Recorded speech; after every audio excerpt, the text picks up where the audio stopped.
Tell us about your first stand-up comedy appearance last month, man. How did that go? Man, it was amazing, bro. I ain't gonna lie. It was crazy. It was crazy. It was from start to finish. It was dope. It was everything I could have imagined about it. I prepared for hours. I went over and above to prepare for that set, and it worked out. But I'll tell you, I did a bunch of open mics before that, and from the open mics, I was nervous because open mics, everybody's not just there. It's a lot of comedians at the open mics, and it's not a whole bunch of laughter. And I just couldn't tell from the open mic if my jokes were translating over to the stage, you know? And I never had a successful open mic where I left the open mic and I was like, ooh, I killed it. Never one time. So, and then the week of the show that I did, I think I went to like three different open mics. The show was on a Wednesday or on a Thursday. I went to open mics every night before that, and every one I bombed on every open mic. Like, Bomb? no laughter. I mean, none, no Oh, laughs. that's how you, yeah.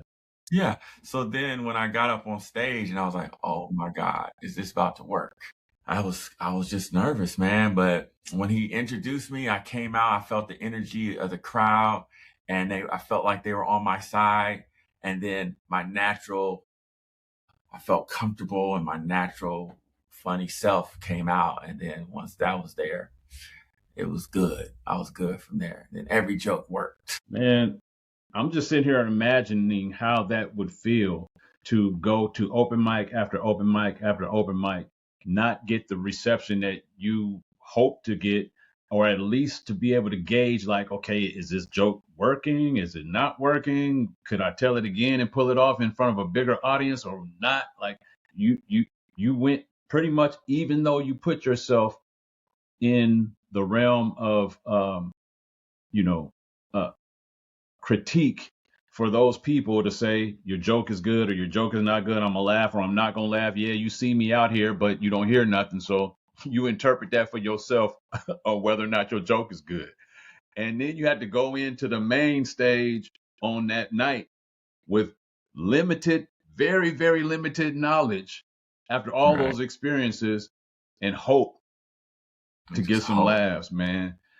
Man, that was scary. That's crazy, man. That's like that's the inspiration. That's why he's on here. That's the inspirational point in this episode right there.